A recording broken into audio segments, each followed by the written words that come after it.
Bonjour mes frères, bonjour mes sœurs. Je suis très heureux de vous retrouver. Je suis très content. Aujourd'hui, vous êtes d'accord avec moi que les nouvelles ne sont pas bonnes. Voilà, parce que je ne vous apprends rien. Voilà, depuis le lundi, je crois, il y a une liste électorale la liste électorale qui est sortie. Et il y a beaucoup de ténors de la politique en Côte d'Ivoire qui n'ont pas vu leur nom. Et il y a beaucoup de remous. Il y a beaucoup de mauvaises paroles, il y a beaucoup de mauvais plans, vous voyez, et c'est de ça que je veux vous parler aujourd'hui. Voilà, nous devons tout faire pour que ces choses ne se réalisent pas, parce que ce sont des propos que nous entendons, ce sont des messages que nous lisons, voilà, et c'est difficile. Nous ne devons pas rester en marge, oui, de ce qui se prépare. Nous devons apporter, nous devons, je dirais, nous engager, nous impliquer pour que ce qui est prévu là, ça ne se passe pas. Ne disons pas que non, c'est des choses, non, on ne va pas atteindre ça, on va pas arriver à ça, mes frères. Dans toutes les nations où il y a eu des crises vraiment importantes, c'est comme ça que ça a commencé. Ne soyons pas négligents, vous comprenez, ne soyons pas, je dirais, mais comprenons que c'est dangereux. Les choses sont en train de se dégénérer. Les choses sont en train de se gâter devant nos yeux. Nous ne devons pas laisser le mal arriver, le pire arriver. Mes frères, mes sœurs, nous devons en parler. Nous ne devons pas nous taire, nous devons en parler. Aller contre ces mauvaises paroles-là. Aller contre cette malédiction-là. Parce que quand on nous dit, voilà, cette année les élections, parce que vous allez retirer notre candidat, ne vont pas se passer tranquillement, il y aura des affrontements, on va se battre jusqu'à la dernière minute, ce que vous avez fait, c'est ce que nous on va faire. Bon, vous voyez que c'est forcément l'affrontement.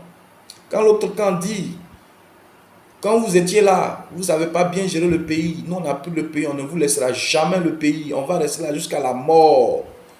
Mes frères, quand vous attendez ça là, est-ce qu'on peut dire que les élections vont bien se passer? De vous à moi. De vous à moi. C'est vrai qu'il y a beaucoup de personnes dont le nom a été retiré, mais le nom le plus important, c'est le nom du président Gbagbo. Et Gbagbo est des piliers de la politique en Côte d'Ivoire. Il y a beaucoup de partisans. Donc c'est forcément que Gbagbo sera au président Alassane Ouattara, qui a lui aussi beaucoup de partisans. Donc voilà l'affrontement qui est en train de se préparer. Voilà l'affrontement qui est en train de se préparer. Vous comprenez? Et quand ça commence là, non, on va marcher pour aller revendiquer, pour aller contester. D'autres vont sortir pour dire pourquoi vous contestez. Ils vont peut-être dire, voilà, votre marche n'est pas légale, donc on va apporter la police, la gendarmerie. Et quand vous allez venir, ce sont les armes. Et quand deux personnes seront mortes, alors d'autres personnes vont entrer dans le combat, la danse. Ce sera la danse des pros. Pro ceci, pro cela, et puis paf, les pays vont se mettre dedans, et puis on ne va pas s'en sortir. Au moins, ce n'est pas encore arrivé loin là. Mes frères, on n'a qu'à tout faire. On n'a qu'à tout faire, même si on pense que c'est inévitable, on n'a qu'à tout faire pour que ces choses n'arrivent pas. Mais comment on doit concrètement éviter cela? Vous voyez, tout commence par des propos. Tout commence par des paroles. Toutes les grandes guerres, les grandes crises, les génocides, tout ce qu'on voit, les meurtres là, ça commence toujours par des paroles. Et ces paroles qui conduisent à ça, on appelle ça les mauvaises paroles. Voilà, les mauvaises paroles sont des malédictions. La malédiction, c'est ça, les mauvaises paroles. Parce que le mot malédiction lui-même, il vient de maledicta. Maledicta qui veut dire mauvaise parole. Donc, ce sont des mauvaises paroles. Voilà pourquoi on dit de par la parole, on peut construire, de par la parole, on peut détruire. Vous voyez ça? Ce sont des paroles.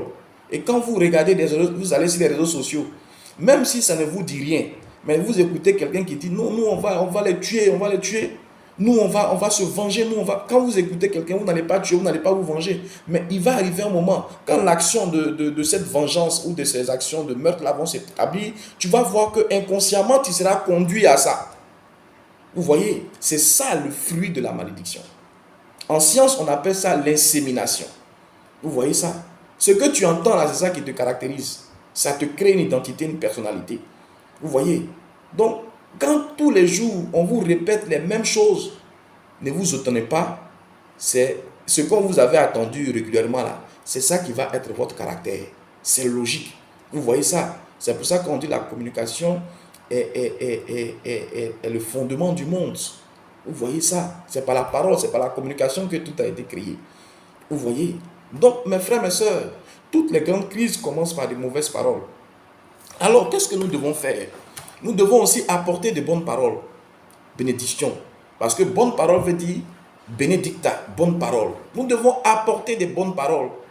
Vous voyez? Voilà l'arme. Nous devons apporter les bonnes paroles. Nous devons aussi inséminer la bonne parole dans la tête, dans la pensée, dans le cœur de la population. Vous voyez? Mais ces bonnes paroles sont quoi? C'est des paroles d'unité, des paroles d'apaisement, des paroles de réconciliation, des paroles du pardon. Vous comprenez? Voilà ma démarche au niveau de ma chaîne. Voilà, c'est pour ça que je vous demande toujours de partager mes vidéos. Mes frères, ce n'est pas des vues pour que je puisse atteindre des vues. Non, ce n'est pas vrai. Même si des gens regardent, bon, forcément, quand ils vont regarder là, on va marquer qu'ils ont vu. C'est ça le problème. Sinon, en fait, mes frères, je veux que nous puissions inséminer l'amour dans le cœur des Ivoiriens. Le pardon dans le cœur des Ivoiriens de par des bonnes paroles. Vous comprenez? Qui va, je dirais, anéantir la puissance de ces malédictions-là. Vous comprenez ça? Parce que forcément, les ténèbres, là, chassent la lumière chasse les ténèbres. Donc, les bonnes paroles vont toujours prendre le dessus. Donc, je vous encourage, je vous interpelle, je vous appelle à partager non seulement mes vidéos. Vous comprenez? Parce que ma chaîne, c'est la chaîne du pardon. Quand vous voyez le titre, le nom de cette chaîne, c'est Bro. Voilà, Bro, c'est mon nom. Et vraiment, c'est mon nom de famille. Mais Bro aussi veut dire frère. Bra, les gens le disent. Voilà, Bra. Donc, c'est la famille, c'est la fraternité. Mais qu'est-ce qui régit la fraternité? C'est l'amour, c'est le pardon. Vous voyez ça? Donc, c'est cette chaîne-là qui est établie pour le pardon. Donc, faites la promotion de cette chaîne, de ces paroles qui vont être diffusées sur cette chaîne-là. Mais pas seulement cette chaîne. Mes frères, faisons la promotion de tous ceux qui appellent à l'apaisement, tous ceux qui appellent au pardon, tous ceux qui appellent à l'unité, tous ceux qui veulent qu'on évite cette crise. Mes frères, faisons la promotion, apportons ces messages-là partout où les Ivoiriens pourront les écouter. Vous voyez, s'il y a un homme qui a posé un acte qui manifeste de l'amour, faisons la promotion de ça. Parce que ce sont des valeurs africaines. Vous voyez, ce sont des valeurs africaines. Chez nous en Afrique, on tue l'homme et puis on demande pardon. Et puis on accepte pardon là. Vous comprenez? Le pardon, si ça ne nous régit pas, c'est fini, c'est comme ça qu'on meurt comme des moutons. Nous devons en faire la promotion. Nous devons apprendre à pardonner. Et sur cette chaîne, mes frères, je ne vais pas seulement vous appeler à pardonner, mais vous apprendre comment est-ce qu'il est agréable, comment est-ce qu'il est bon, comment est-ce qu'on peut facilement arriver à pardonner. Parce que c'est parce qu'on ne connaît pas qu'on pense que c'est très difficile de pardonner. Mes frères, mes sœurs, le pardon vient par rapport à une persécution. Quelqu'un qui t'a fait du mal, et puis on te demande de lui pardonner. C'est difficile. Il t'a fait du mal, il t'a blessé, et puis on dit il faut lui pardonner. C'est pas évident. Vérité, ce n'est pas évident. En vérité, ce n'est pas évident. Mais c'est parce qu'on ne comprend pas que ce n'est pas évident. Mais si on arrivait à comprendre, c'est fini. Mes frères, mes sœurs, moi je vais vous amener à comprendre selon ma conception et selon mon expérience. Parce que quand tu expérimentes quelque chose, il faut partager. Le pardon là, c'est la gloire. Le pardon t'amène à avoir une vie d'exploit, à aller de niveau à niveau, à aller. Tu vois, tu comprends beaucoup de choses. Il y a les épreuves, hein, mais les épreuves là, tu arrives à les surmonter rapidement. Ça ne t'impacte pas, ça ne te détruit pas. Voyez, c'est ça la connaissance. Et c'est pour ça que Dieu dit mon peuple périt par faute de connaissance. Vous voyez, souvent, on demande beaucoup de choses à Dieu. Je prends un exemple banal. Seigneur, donne-moi une femme, je veux me marier. Je suis seul, je veux me marier. Donne-moi une femme. Mais Dieu dit quoi? Avant de te donner la femme là, il n'est pas méchant parce qu'il dit sa bénédiction est suivie d'aucun chagrin. Il ne faut pas la femme qui va venir et puis toi-même là, après vous allez pleurer. Donc Dieu va prendre soin de conditionner la maison à recevoir la demande. Donc il va commencer par toi qui lui demande la femme là. Parce que il peut envoyer la femme aujourd'hui et puis demain, tu vas lui être infidèle. Est-ce que ce sera une bonne chose? Non. Donc Dieu, qu'est-ce qu'il va faire? Il va t'amener à comprendre que tu ne dois pas faire du mal à ce qui arrive là. Tu dois être bon, tu dois être aimant, tu dois aimer Dieu. Vous comprenez? Dieu dit, nous devons l'aimer. Nous devons aimer Dieu. Si on aime Dieu, si Dieu arrive à comprendre que nous l'aimons là, tout ce qu'on veut sur la terre, il nous donne. Et c'est que ce qu'on veut là, tout ce qu'on veut là se résume en la gloire. Dieu nous donne la gloire. Vous comprenez? On n'a pas la gloire parce qu'on n'aime pas Dieu. On dit dans la bouche, moi là j'aime Dieu, mais en réalité on n'aime pas. On ne sait même pas qu'on n'aime pas Dieu. Dieu dit, si tu m'aimes là, tu vas voir ce que j'ai fait pour toi. Mais pourquoi depuis là Dieu ne nous pas les écluses et puis il ne fait pas descendre des bénédictions, de grandes bénédictions? Il nous donne des miettes après qui disparaissent. Et puis encore, on s'en va chercher. Voilà, il nous bénit dans un compartiment de nos vies. Et puis l'autre compartiment là souffre. Et puis ainsi de suite. Qu'on a ça là-bas, ici là, c'est perdu. Pourquoi on n'est pas totalement dans la bénédiction, dans la gloire? Parce qu'on n'aime pas Dieu. Vous voyez ça? Dieu dit, nous devons l'aimer. Et comment est-ce que nous arrivons à aimer Dieu? Dieu dit, tu dois aimer ton prochain. Mes frères, voilà la grande révélation. Voilà la grande révélation. Parce que souvent aussi, il nous arrive de dire, moi là, j'aime mon prochain, mais c'est mon prochain qui ne m'aime pas. Moi, j'aime toujours mon prochain. On dit, on entend ces genres de propos. Mais c'est parce qu'on n'a pas compris. On ne comprend pas qui est le prochain. Quand Dieu dit, tu dois aimer ton prochain pour que je puisse voir si tu m'aimes, parce que c'est ça la loi. Tu m'aimeras, moi, Dieu, de toute ta foi, de ta pensée. Le deuxième commandement qui est semblable au premier, tu aimeras ton prochain. Comment on aime le prochain? C'est qui le prochain? Mes frères, on a comme l'impression que le prochain, c'est notre frère. C'est celui qui est là, qui nous fait du bien, qui est avec nous, celui qu'on doit aimer, qui va aussi nous aimer en retour. Non, ce n'est pas vrai. Le prochain, Dieu dit, c'est celui qui te persécute. Voilà la vérité. Quand on parle du prochain, c'est celui qui te persécute. Parce que Dieu dit, si tu aimes celui qui te bénit, qui t'aime, tu ne fais rien. Si tu bénis celui qui te bénit, tu ne fais rien. Si tu salues celui qui te salue, tu n'as rien fait. C'est pas ça, c'est pas de cette dimension-là que moi je parle. Vous voyez, aime ton prochain. Ça veut dire que ton prochain, c'est quelqu'un qui va être contre toi. C'est quelqu'un qui va te persécuter. C'est quelqu'un qui va te mépriser. C'est quelqu'un qui va t'attaquer. Et Dieu dit, il faut l'aimer. C'est comme ça qu'il va voir que tu l'aimes et puis il va donner ce que tu lui as demandé. Pour que tu puisses bien gérer l'onction qu'il t'a donnée, ce que tu lui as demandé. Parce qu'il ne s'agit pas de demander à Dieu. Dieu va nous mettre à l'épreuve pour voir si ce qu'il nous donne là, on peut mieux gérer ça. On demande l'argent à Dieu. Mais Dieu dit, l'argent que je te donne là, ce n'est pas pour toi seul. Il faut que tu sois suffisamment aimant pour savoir gérer tout cet argent pour que tout le monde puisse en profiter. Tu vois un peu. Si tu montres que tu aimes Dieu de par le pardon de celui qui te persécute, alors Dieu te donnera tout l'argent du monde. Il va prendre dans la main des Égyptiens, il va prendre dans la main de ceux qui sont égoïstes là, et puis il va te donner. Vous voyez ça? C'est la vérité. Tu demandes, je dirais, du travail à Dieu. Dieu dit d'accord, il faut que tu sois aimant.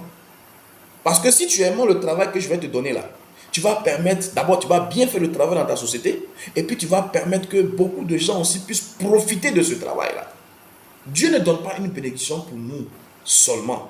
Dieu veut que nous puissions, la bénédiction que nous recevons, nous puissions partager.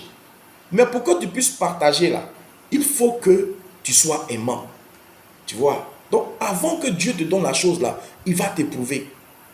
Donc la persécution est une épreuve. Toutes les persécutions du monde sont des épreuves. Vous voyez? De façon individuelle, de façon collective. Tout ça, ce sont de façon nationale. Ce sont des bénédictions, ce sont des épreuves. Mes frères, la persécution, c'est une épreuve pour que tu puisses démontrer que tu aimes Dieu, afin de recevoir la gloire de Dieu. C'est Dieu qui permet ça. Quand on dit que Dieu ne veut pas faire du mal, c'est pour ça que je dis qu'on ne comprend pas. Dieu permet le mal. Toi-même, ton enfant, tu ne l'as pas envoyé à l'école. Quand il va à l'école, est-ce que tu sais ce qui se passe là-bas? On le frappe là-bas. On dit non, maintenant, non, je ne connais plus les enfants. C'est faux. On frappe l'enfant là-bas. Toi-même, tu sais qu'on frappe ton enfant. Mais c'est pour autant que tu enlèves ton enfant là-bas. L'enfant est parti pour être éprouvé, pour atteindre un niveau. C'est la loi. Vous comprenez? Nous devons pardonner. Parce que Dieu va endurcir le cœur des gens pour nous persécuter. Donc ces personnes qu'il a utilisées là, ils souffrent de la méchanceté qu'il nous donne. Ils souffrent parce qu'ils sont condamnés.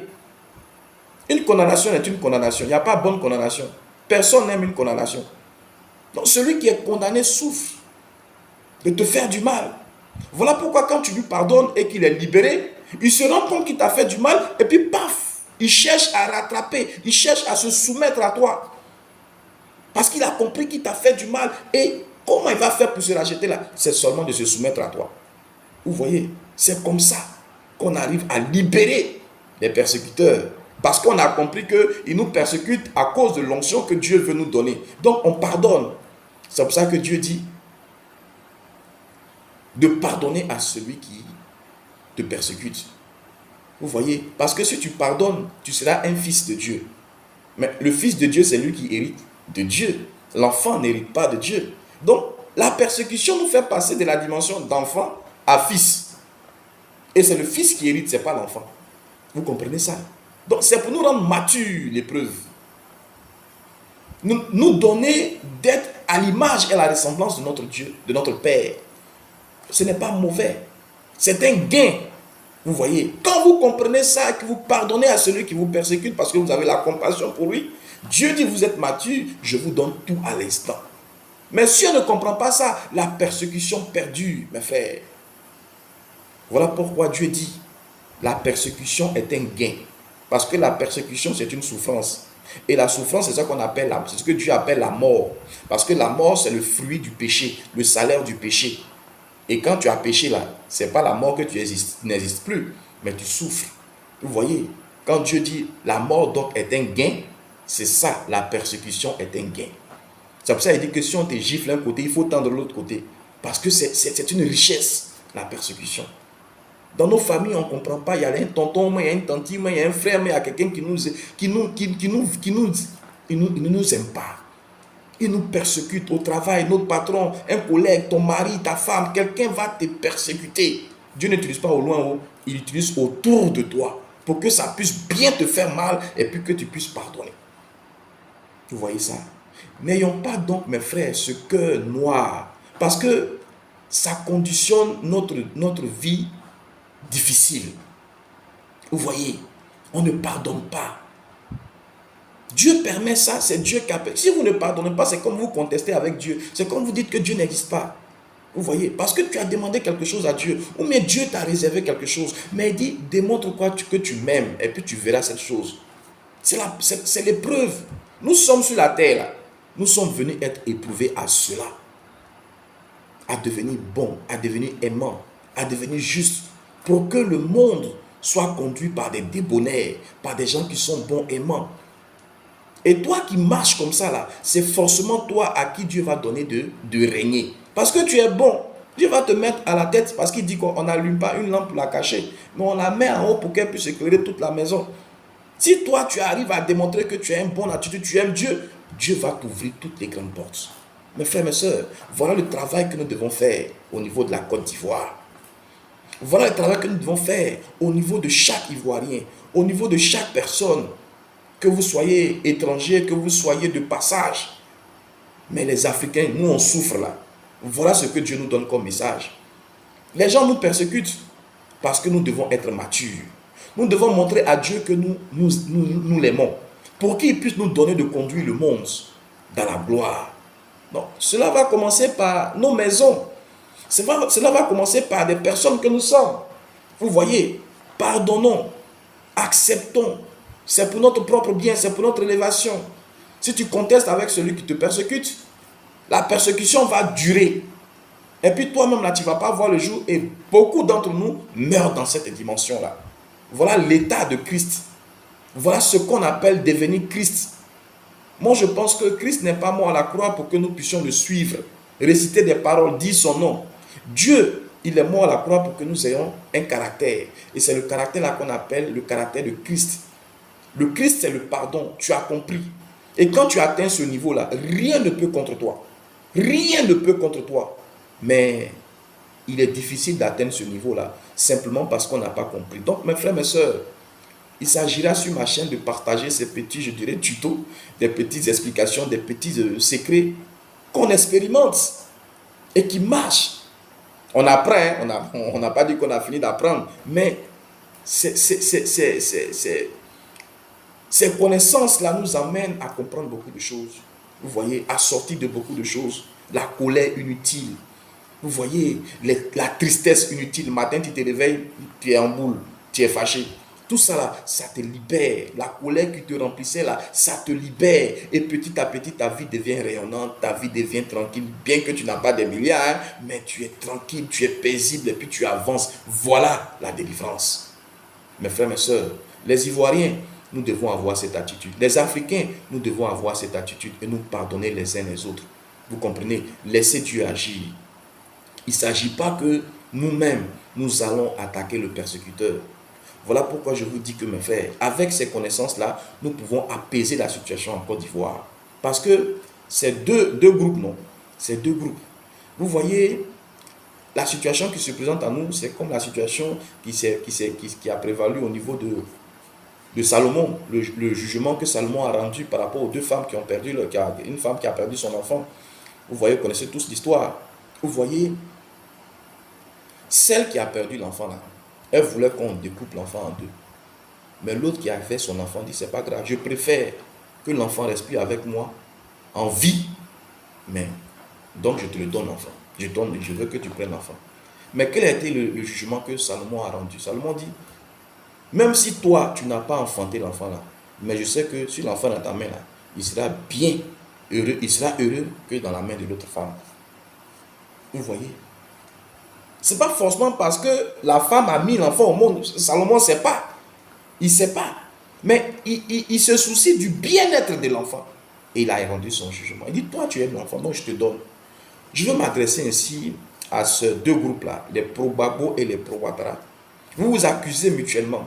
Ah, telle personne, tu m'as fait ça. Toi, tu m'as fait comme ça. Tu m'as enlevé sur la liste. Tu m'as mis sur la liste. Ainsi de suite. Tu as mal géré le pays. Tu gères bien le pays. Vous vous battez entre vous. Mais celui qui a raison, généralement, il y a un qui a forcément raison. Il y a un qui a forcément. Toi qui as raison, là. Toi, et ce n'est pas qui a raison. Toi qui as raison, là. Il faut vraiment te remettre au jugement, t'en remettre au jugement de Dieu. Il faut aller voir Dieu.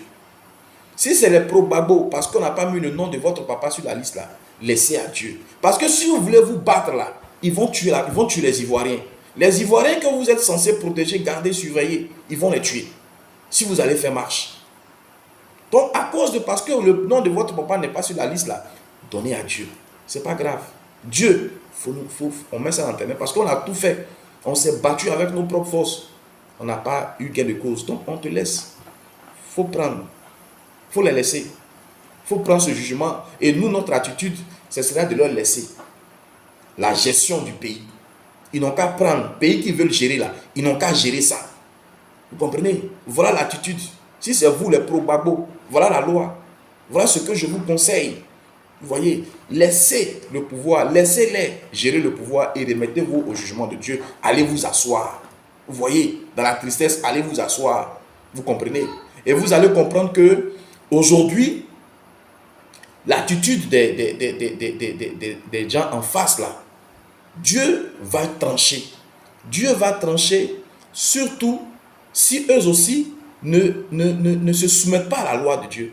Vous voyez? Et donc vous, mes frères pro-Ouattara, je vous demande, aimant la Côte d'Ivoire, de mettre toutes les personnes sur la liste électorale. De mettre les personnes que vous avez enlevées sur la liste électorale. Parce que si vous les enlevez, il va y avoir la guerre, ils ont des partisans.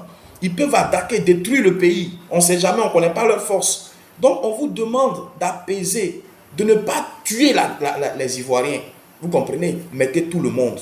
Vous voyez? Et puis laissez à Dieu. C'est vous qui êtes les bons gestionnaires. C'est vous qui êtes les bons politiciens. C'est vous qui conduisez, qui faites tout pour les Ivoiriens. C'est Dieu seul qui va vous juger. C'est Dieu seul qui va vous dire merci. Si vous pensez que vous êtes vraiment le bon camp, Dieu va vous reconduire. Vous n'avez pas besoin d'éliminer des autres. Vous voyez? Donc mes frères, mes sœurs, on n'a qu'à encourager ces deux camps-là à avoir cette attitude-là. C'est tout. Nous les Ivoiriens là, faut plus on va se mettre dans les bagarres, faut plus on va se mettre dans les histoires. On n'a qu'à se retirer de tous ces affrontements là. On n'a qu'à laisser, ils n'ont qu'à partir. Les deux mêmes n'ont qu'à se placer au carrefour et puis vont se limer. Celui qui a force n'a qu'à gagner et puis on va le suivre. On va suivre celui qui a gagné. Mais je veux dire que laissons Dieu agir et nous plaidons pour une réconciliation, plaidons pour l'apaisement, vous comprenez, et soyons toujours dans la joie de ce que notre Dieu y veille. Vous comprenez? Remettons notre sort à Dieu. Vous voyez, on ne peut pas dire dans la bouche qu'on a remis notre sort à Dieu et puis nous-mêmes, on va essayer sur le terrain, on va essayer de régler nos problèmes. Ce n'est pas logique. Mes frères, mes sœurs, voilà le message que je voulais partager aujourd'hui avec vous. Si vous êtes donc convaincus de ce que ça peut nous aider, partageons massivement. Partageons massivement. Faisons la promotion de la paix. Faisons la promotion de l'amour, du pardon. Vous voyez, c'est ça notre travail. Je vous aime, portez-vous bien et à très bientôt.